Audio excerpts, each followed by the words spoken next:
Today on Sustainapreneur Podcast, we're speaking with Larry Smith, a vendor for GenEon Technologies. They manufacture an on-site, toxic-free generator that makes cleaning solutions by simply electrolyzing salt water.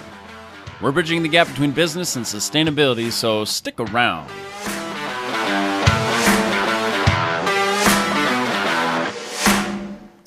If you'd like to be on the show or even be a sponsor with an ad spot, email me at nathan@sustainapreneur.com and we'll get things moving from there. That's nathan@sustainapreneur.com. And don't forget to do all that liking, sharing, and subscribing stuff if you get the chance. It's time, people. We need to rethink our world. Hello, everyone out there, Sustainapreneurs. Everyone, this is Larry Smith. He's calling in from all the way from out in Florida, and boy, he's got some really cool, exciting ideas going on in his business. So you call it electrolyzed water, is that right? Yes, that's correct. Or electrochemically activated water, or ECA, but yes. Okay, so it was tough because when you wrote it and you sent it to me, I was kind of like, it still doesn't make any sense to me. So I had to look it up and see what that all meant. And then I got to sit down and talk to you a little bit about it. And I just really felt like it was so compelling, just a multi-billion-dollar idea and something that could really change the world of chemicals. I mean, you don't like to use the word of chemicals, but I like to use chemical thinking about what the past used to be and the future. Electrolyzed water sounds so exciting. It is, especially when you compare it to, well, if I look at the chemical industry, since the Second World War, we're looking at over 80, maybe 90, 100,000 chemicals have been created. And, maybe some of them aren't bad, but trust me, they all get mixed together. So unfortunately, the EPA is just increased their testing from 5 to 10 chemicals a year. So it's going to be forever before they get checked out. But we know that the chemicals are creating harm. So that's what I like about the electrolyzed water. It's so safe, so green. And the nice thing on top of that is you can save money. So tell me a little bit about your background. Kind of, everyone has a story about how they got into sustainable business. What's your story like? Well, I grew up in the Boston area a long time ago. And my senior year in high school, I worked in a supermarket. And when I finished my senior year, I took a year off and I washed floors nights. After that year, I went to service for a couple of years and got my college education. And I was mostly in food, love food. It's a great thing to be involved in because you will always have a job. But a supermarket chain and then a meat wholesaler, a seafood distributor. But then I got into mergers and acquisitions. And I had this opportunity presented to me by some minority investors in a company called Electrolyzed Corporation. And when they told me about it, I said, oh, that's too good to be true. But I went and visited the company and I realized that you can use water, salt, and electricity and produce a cleaner and a disinfectant. And water and salt, you said? Salt and electricity? Salt, water, and electricity, right. Oh, okay. And so I went to work for this company. It was a job, and it was a good job because, being brought in by investors, you have some ownership in the company. And I think about 3 or 4 years later, it was no longer a job. It really became a passion. It became such a passion for me, my wife got involved. Now both of us are fighting the chemical companies because we are a chemically dominated society. I mean, look around, go into a supermarket and see the amount of chemicals that are out in there. Walk into some of these hotels and now they have fragrances going into a lobby because they think the customer likes it. I can't handle it myself. So I stayed with that company a number of years before we were acquired by a very, very large chemical company, unfortunately, that wanted to get into business, but they shut the company down the next day. And it really broke our hearts because, again, this was a passion. And so my wife and I decided we were going to consult to the industry. We did that. We worked for electrolyzed water companies for a while, ran one down here in Florida, and finally ended up where I am now. So that's my long story as to, and it's a great story. I mean, I enjoyed all the jobs that I had. Being in the food industry, you always eat well, and I certainly ate well in the seafood company. So, but the passion is there now for the electrolyzed water. I think most people that know something about sustainability, when they look at chemicals, just in general, they harm you internally. It's bad for your skin. It's bad for the environment. All these different things. But we've just been so used to using them. But now, you get into things like green chemicals, clean chemicals. People are starting to use more natural ingredients to make these things up. But I mean, this even takes an even bigger step beyond that. Are there chemicals that you can't like duplicate? Like, can you create a Windex? Can you create a Clorox bleach, something, abrasives, those kinds of Well, things? well, with the company I'm with now, we can create three solutions: a glass cleaner, a heavy-duty cleaner, degreaser, and then the sanitizer disinfectant. So those are the three main ones, and that's probably let's see. If I look at Georgia Tech University, they eliminated 90.7, not 90 or 91, but 90.7% of the chemicals they're using, saving $300,000 a year. So if you go into a hotel and you see the cart that the woman is going around cleaning the rooms with, you'll see 4, 5, 6 different bottles of solutions. And it's just overkill. It's just too much. And again, when I say we're chemically dominated, we feel that we need 9 different things for one job to try to get it done. And it's really not true. You touch on bleach, and that was a great thing. Most people are aware of how bad bleach is. I mean, if you ever see it in the hospital, you'll see nurses running away from it because they know it's bad. But hypochlorous acid, which is what our disinfectant is, it sounds nasty, and I'd love to be able to change the name of it. But it's chlorine. But the difference is, if you buy a gallon of bleach and you take the effective part of that bleach, okay, it's the hypochlorous acid, it's the free active chlorine. I know I'm getting into the nitty-gritty here, but it's less than 0.5% of what's in chlorine bleach. So we have all this bleach in a gallon container, and an infinitesimal part of that is actually what kills the bacteria. So that's why we say hypochlorous acid, our disinfectant, is 80 to 100 to 200 times more effective than bleach in killing a bacteria. It's hard to believe because everybody thinks, the bleach kills bacteria, but it's a hypochlorous acid. And Nathan, on top of that, the fact is that nothing will find a way around hypochlorous acid because it's natural. It's in your body that kills bacteria. It's in our bodies? It's in your body. What does it do in our body? It actually attacks the bad bacteria. So so it helps to keep you healthy. So when I look at what we're doing, by the way, I actually drink the disinfectant to show people how safe it is. I want to see that. Well, if we have the time, I'll have to come back and do it for you. But honestly, I drink it, I spray it in my eyes, I spray it on my skin because it's not going to harm me. And even the cleaner and the disinfectant, the cleaner is primarily a pH sodium hydroxide, which is the building block of every single chemical that you'll find out there in the cleaning industry. But it's just one small thing that we put in, the sodium hydroxide. We don't add all the other things, and that's where the problems are being caused.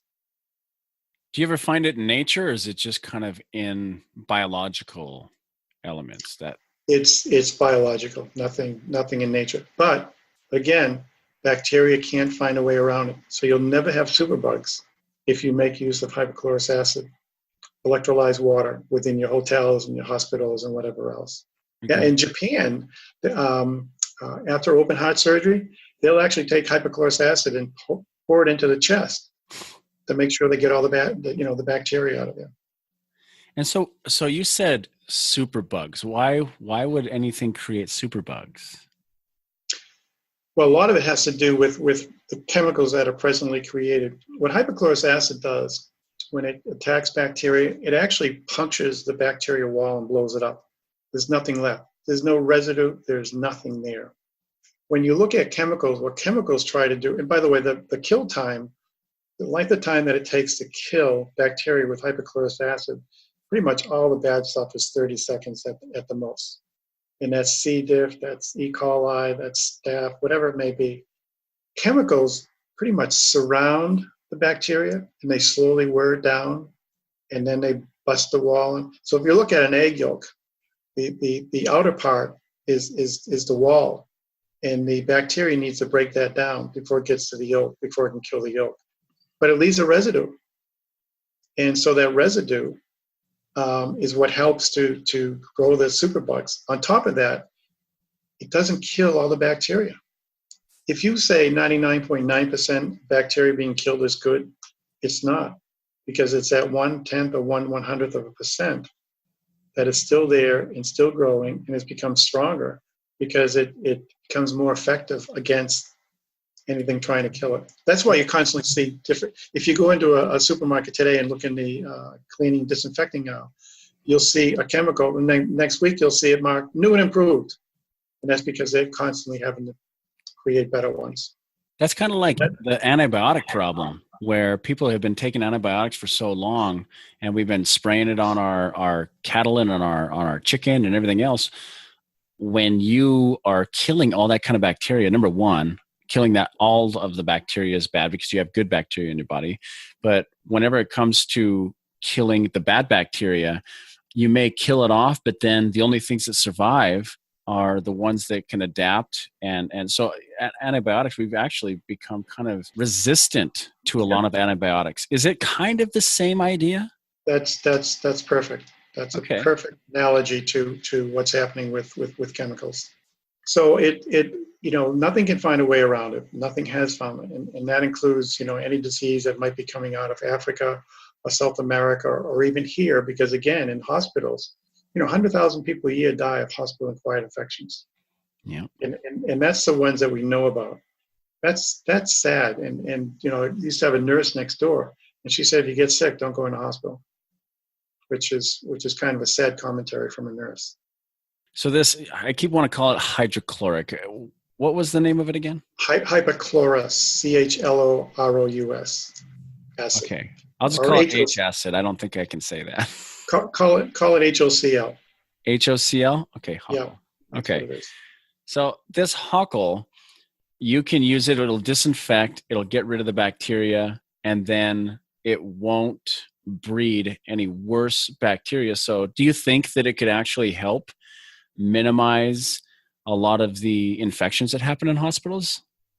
Oh yeah, definitely. Whether it's hospitals or other places. I mean, look at schools. We have young kids in there, and they're so much more susceptible to these chemicals that are out there. Think about a school bus. Did you ever ride a school bus? I did, yes. Do you remember putting your hands on that bar in front of you when you were riding the school bus? Yeah, I had a pretty cheap school bus, so we didn't have the bar. But you didn't have the bar, but you had a seat in front of you where you put your hand. Oh yeah, of course. And then you'd talk to your friend while you rested your chin on it or your mouth or plastic. The Fresno school system in California has 100 schools, and they call them rolling petri dishes. and I think that's perfect because they don't get cleaned. They might get swept out, but they really don't get cleaned. And it's the same as I've talked with a number of people in schools. Guess how often a school desk gets cleaned? Where somebody actually comes in and uses something on it to clean it, to remove the dirt and the bacteria. Possibly once, in the really good schools is twice a year. I know. I've got all summer to figure out what I'm going to do next year then, because it does freak me out a little bit when my daughter goes to school, and she doesn't worry about anything. Like a lot of adults know that there's bacteria out there, and a lot of people when they go to grab a cart at the grocery store or something, they get something on their hands and they'll wipe them off. I mean, we're just a little bit coherent about that stuff. Kids don't care. No. And they go in, they'll suck on a pole that's just sitting there. They'll lick their hands. They share stuff. And it's like, well, I hate to say it, there's a lot of adults that way too. So, I mean, some of the things you see in a restaurant, somebody will drop something on the floor and then pick it up and maybe not put it on their plate, but they'll put it on their child's plate. So, but in some respects, I guess that's building up some resistance in them, but I don't want to go there. So, right. Yeah. Okay. So you mentioned certified green products being a step in the right direction. What kind of certification? That's a tough thing. There's really nothing certified green by the federal government or EPA or anything of that sort. If you're a large chemical company, and you can, and some of them being sued right now because they say they're green product, and then they find out that there's toxic chemicals in there. if you have one of those items, you know what a material safety data sheet is? Yeah, It's oh called yeah, or MSDS. right. Well, any proprietary information you don't have to put on that MSDS sheet.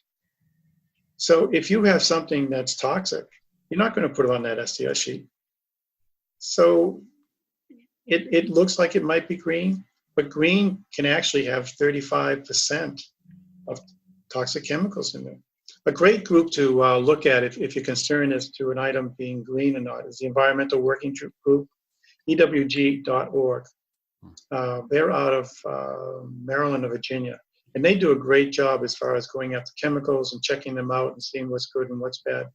But some of the ones that you think are great, they give D's and F ratings to.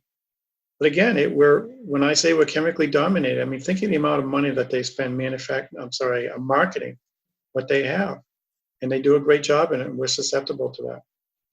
There has to be something more natural that we can kind of simplify to. And I mean, HOCl. So you're saying HOCl can be produced with water, salt, and putting an electrical current through it. How do you do that? Well, let me give you a simple explanation. So most of the activity takes place in what we call a cell. And a cell could be, let's say, 3 inches by 4 inches by 2 inches. And if you can picture, this cell has 3 compartments in it. And the 2 compartments on the outside are separated by that middle one by a plate, a positively charged plate or a negatively charged plate. So in that center chamber, we have salt solution going around and around and around. Again, salt is NaCl. So with the charged plates, we're going to run fresh water up the outside of those two, of that center. And we're going to separate that NaCl by those charged plates, one negative, one positive. And one attracts the negative ions, and they go one way, and the other attracts the Cl ions and goes the other way. So what we're doing is we're splitting that salt. So that's why salt is so important to electrolyze water. And once we split it, those ions go into the water side and create hypochlorous acid or create sodium hydroxide. It's that simple. It was invented almost the same time that water and electricity, somebody realized that something was taking place. It goes back well over 100 years. They've been doing this that long ago? Well, I'd like to say that they started manufacturing it right away, but no, I would say the United States came out of the Second World War in a very, very strong position. The chemical companies were even better. And if you look at Asia, if you look at Russia, and then you look at the European countries, they came out of the war beat up. So they couldn't do the same thing that we did as far as chemicals. And so they looked for an easier way. So Russia makes a lot of use of electrolyzed water. So do parts of Europe and Japan extensively. But meanwhile, over here in the United States, the chemical company said, gee, what are we going to do with all this production we have? And chlorine was a great part of it. For chlorine gas, they wanted to find something to do. They said, well, let's go after Mrs. Consumer, and let's go after businesses and start producing cleaning, disinfecting solutions. So that's how that came about. Again, if we hadn't been so strong coming out of the war, we would probably be using a lot more electrolyzed water. So those countries or those areas throughout the world are a lot stronger in electrolyzed water than we are. They're much further ahead. Is it still heavily used, or have they kind of gone the way of the chemical marketing? Well, no. I think that they've been able to push off that penetration by our large chemical companies. Not that they aren't over there, but even third world countries, there's a great need for electrolyzed water over there. The Caribbean, I mean, look at the awful desolation that's taken place down there with the hurricanes and all. There should be electrolyzed water systems around there, all over the place. But it's a hard sell here, Nathan. I don't know why. Whether it's facilities companies, hospitals, hotels, it's just not accepted because it's a change. Your generation is the ones that are going to make the change and are already starting to make the change. I've visited some distributors. We'll call them Janssen distributors, primarily chemicals. Two of them have talked about their children. One has two children, and they did not want to get into the business because of the chemicals.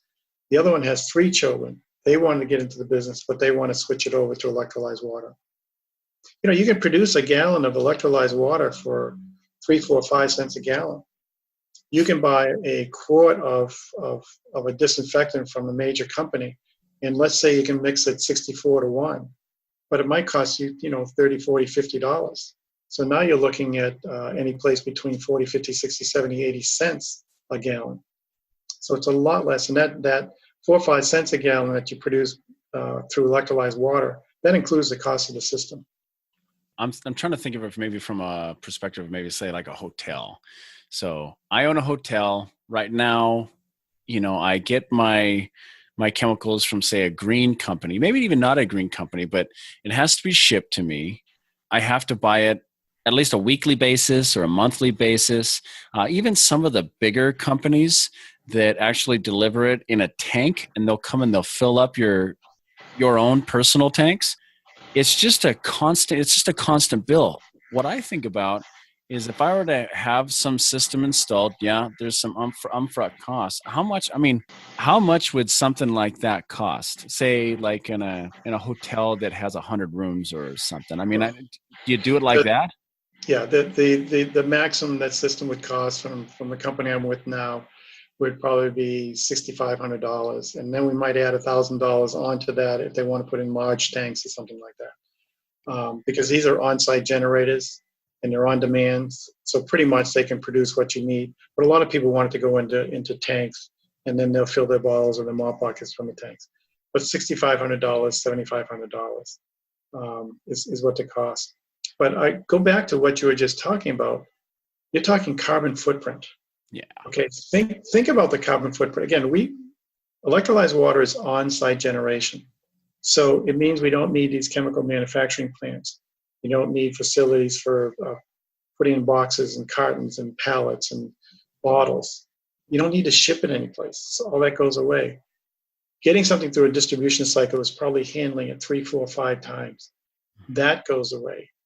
You don't have the inventory carrying costs because you produce it on demand. So think of what you're doing is, oh, by the way, you have waste with the other product. You have waste with the plastic bottles that technically are supposed to be rinsed out, which nobody does. But when they rinse it out, they pour the water down the drain, which isn't good for our things and those. But go a little bit further and think, wow, we're producing this. We produce it on demand. We don't have any waste product. So the carbon footprint is monstrous. But another thing you touched on was a hotel. So let's say you come to me, and I run a very, very large hotel organization. Let's say I have 5,000 hotels under my name, my umbrella. And you come to me and say, hey, I'd like to be, one of you guys. I say, great. And here's a paperwork signed and filled out. Oh, by the way, if you buy your chemicals from this guy right here, he'll give you a good price. What you don't know is that I'm getting 15% back from this good guy that's giving you a price. So it's hard to break into those chemical companies. Into those hotels. Again, we're chemically dominated, and that's why I say it's going to be your generation that's going to start making the impact, because you're more aware of sustainability. When I was growing up, I didn't know anything about sustainability. I don't even think I really cared till I took the first job in electrolyzed water and saw the damage that we were doing to children. I mean, ADD, ADHD, autism, allergies, cancer, all those things are being affected.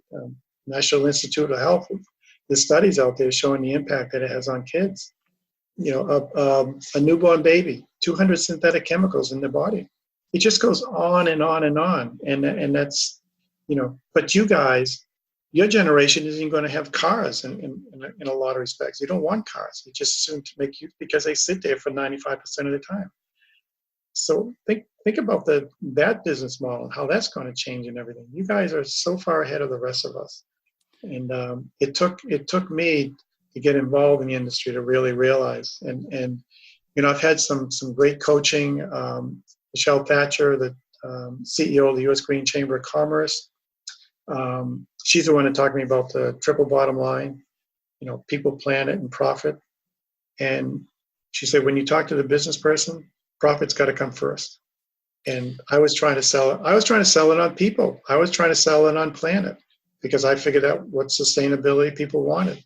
But it's really profit just yet. But again, you're changing that. I kind of like it because I work a lot with nonprofits, people who come up with really good ideas and they have great intentions. That's really what I love about sustainable business, is taking somebody who has these great intentions and saying, if you turn this into a profitable business, you can make some money doing this. You can pay your heat. You can focus solely on this instead of having your full-time job and then trying to do something good for the environment. But then you could have greater influence over a larger spectrum. So that's why I chose sustainable business, not just sustainability, is because sustainable business is the way to make sustainability grow by making it make sense financially, economically. I don't want people to be afraid of money. Money is just a tool that you use, and if you put a tool in the hands of the wrong person, you put a hammer in the hands of a thief, they'll go around smashing windows out. You put that hammer in the hands of someone who's trying to do good things, they're going to go around and they're going to try building homes for homeless people. But I always attribute it to, now, would you rather build a home with a hammer or a nail gun? Making money and making a profit just proves that it's efficient enough for people to like it, to care about it, to replace old systems. That's all that is. So, we'll take that a step further. Let's say you got into the cleaning business and you decided to go around cleaning facilities. You can make money. I mean, it's a tough business. It really is, and because the owners of facilities are always beating people up on price, and then they'll play one off against the other. But when you do that, you need to make money, because otherwise you won't have a business. Right. But you can make money this way, or you can make money this way. In this way, I want you to make money by taking care of the people and taking care of the planet. And I don't see that happening when you use these toxic chemicals that are out there. You're certainly not taking care of your people, and you're not taking care of the planet.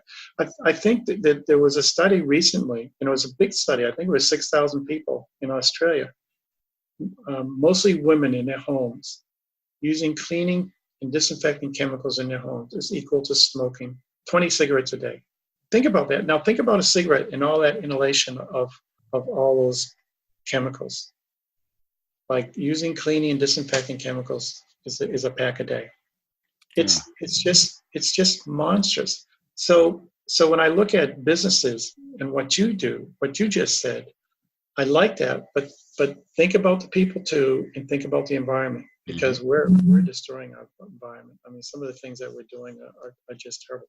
But there was a fellow on Shark Tank one time. He was doing bed liners or something for backup pickup trucks, and he wanted to make them in the United States because he wanted to do something for the people.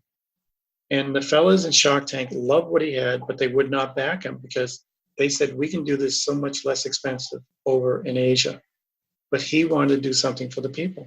So they didn't bite. So it's interesting how, and they're obviously very, very profit motive. I don't see them concentrating on sustainability very often. So no, and people are, especially businesses, big corporations, are starting to see that the marketing aspect for the millennial generation and the regeneration is people of every generation who care about 10 generations, are starting to use their dollar as kind of like a vote. They're voting with their dollar and saying, you know what, I like what you're doing. I mean, you get online and you see all these advertisements, and it's just one company after the other going, look at me, look at me, look at me. I've got a good product. I've got a good price. This is, you can get it in 2 days. And people are going, great, that's wonderful. So I can get that same product from 200 other places. What are you doing that's more? Like, really, you're going to have to sell me on it. And this next generation is saying, I need products, but I want to know what you're doing beyond just your product or service, and what you're doing for my society, for my environment. Because if I just want a product, products are products. They're almost commodities at this point. Yeah. you know? Especially with the big places like Amazon and things of that sort. The one conflict I see in what you just said is the fact that so many of your generation wants something yesterday when they order it, and this whole expense of trying to get this product out the same day ship is just it just goes against that whole sustainability thing because it's not necessary. But it's just something that we now want. We're spoiled. We're really spoiled. So, yeah. But look at the amount of people from your generation that are majoring in sustainability. Mm-hmm. I mean, there was no sustainability course 100 years ago when I went through college. We laughed if anybody talked about green. Now my generation, I think it's 87% don't believe in global warming. And I think it's like 85% of your generation that does believe in global warming. That's an amazing switch in 50 years. It really is. Yeah, the whole global warming argument, I've actually podcasted about this before. And it's the idea of, okay, all of these terrible things, us pumping chemicals into the water, us sending off pollutants into the air where we're breathing it, we're drinking it, we're putting plastics into the ocean where we fish these fish and then we put them in supermarkets and we're eating microbeads of plastic and it's causing cancer. Those all have their own individual ramifications. And if all of those things are leading to global warming or not, it doesn't matter. It's still harmful. Well, look at plastic bottles. And again, that wasn't so much my generation because we didn't have them in the quantities now. But I was in the supermarket industry where they talked about bringing in water and selling water. I think at that time there was Perrier in a nice green bottle, and it was probably $10 a bottle. And I said, look, nobody's going to buy water. Why do you need to buy water? It comes out of the tap.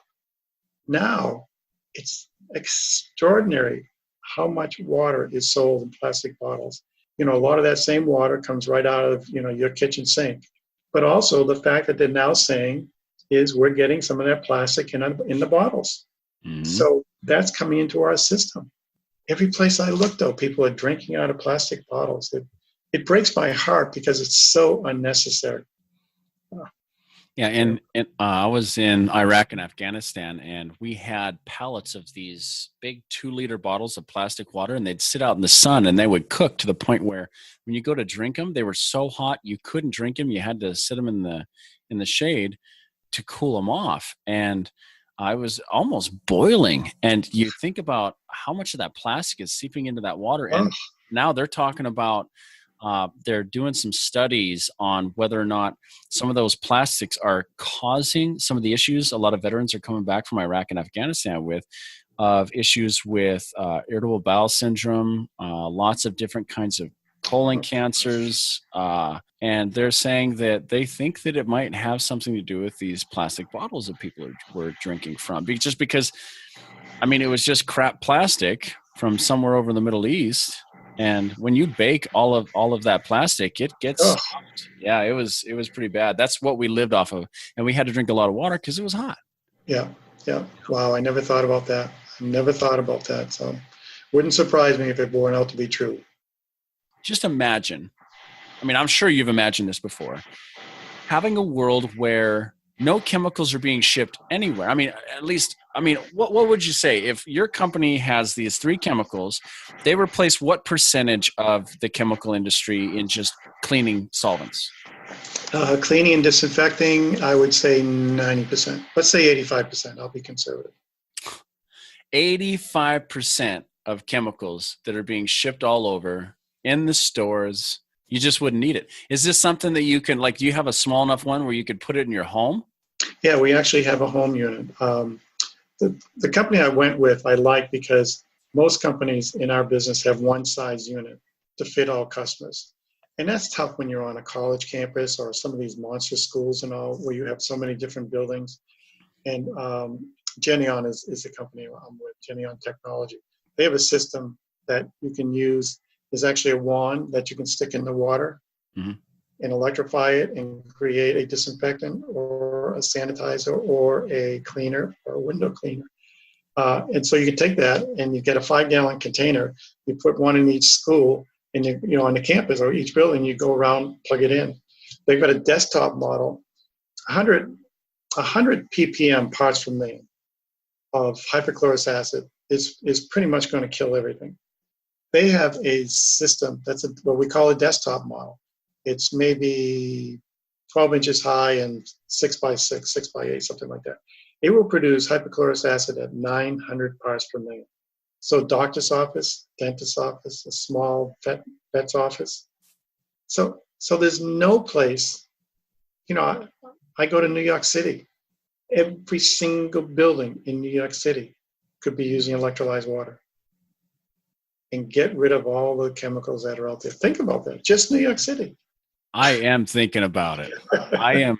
If this just got out there and enough people understood what kind of a change this could do, I honestly think there are very few things that I just sit there and go, this would fix a huge problem very, very quickly. So, I mean, I'm sold, but I would like for you to go ahead. So you have free reign to go ahead and talk to all of the sustainapreneurs out there. If you could tell them something, what would you want to tell them? I guess that there's an alternative to toxic chemicals that they're presently using. Electrolyzed water is the triple bottom line. As Michelle Thatcher, the CEO of the U.S. Green Chamber of Commerce says, she says, this is a game changer for sustainability.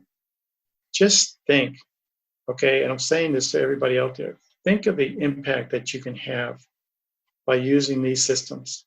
Every single office building. We can do a lot for you in sustainability. We can do a lot for people. It wouldn't surprise me at all because, well, think about these 80, 90, 100,000 chemicals out there.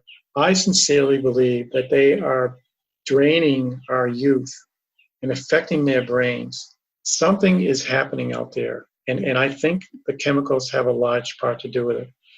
So look at it, think about it. Maybe you can introduce it to your boss and say, we would really like to try this, as a lower manager, as a middle manager, and working way up. You can save your company money. What company wouldn't want to save money? Georgia Tech, $300,000 a year they're saving just in elimination of chemicals. And that doesn't include, people being out sick, people getting hurt, or whatever the many, many things are. I mean, we've had people call us and say, this is amazing. There's no smell. There's no smell when a person's out there cleaning the chemicals. And eventually, it's going to be the same thing that happened with cigarettes, that these big companies, somebody's going to go after them because they know Clorox is being sued now because they said it's a green product and there's chemicals in it, toxic chemicals. The attorneys are going to pick up on it because they have one thing in mind. It's money. And you can imagine, you get a third of $1 billion settlement. It goes a long way to paying the bills. Yeah. So go ahead and let us know how we can contact you, get a hold of you, just whatever we can. Give us your website, give us your email, whatever you're willing to give out there. Great. Well, the easiest way to get rid of me, but I don't want to get rid of me. Get in touch with me would be to call my phone. Yeah, there we go. My phone number is 978-985-1116. That's 978-985-1116. And I live on the phone, so that's a great way. My email, I'll give my AOL because it's a lot easier to remember versus my GenEon email, is lsmith5876@AOL. Yes, I'm one of those AOL guys. So those are the two quickest way. But if you want to learn more about the product, look up GenEon, GenEon Technologies. And all our products are listed on there. There's a lot of comments from different people that have, utilized the systems and made use of them. It explains how the technology works. You can become very well educated on that website. And there are other companies out there also. But there's not a lot of people that have been in the electrolyzed water industry like I have for 14 years here in the U.S. And having consulted for a number of those companies, I really feel GenEon has the most products and the simplest systems and the least expensive systems. They're not trying to gouge because the principle of all the main principle of the principles is we want to save the world. We want to save a life today. And we can do that by getting more people to switch to electrolyzed water. Amen. Well, thank you so much, Larry. I loved having you on the show. I love this idea of electrolyzed water, replacing chemicals. It's just such a big idea. Thank you. My pleasure. If you'd like to be on the show or even be a sponsor with an ad spot, email me at nathan@sustainpreneur.com and we'll get things moving from there. That's nathan@sustainpreneur.com. And don't forget to do all that liking, sharing, and subscribing stuff if you get the chance. It's time, people. We need to rethink our world.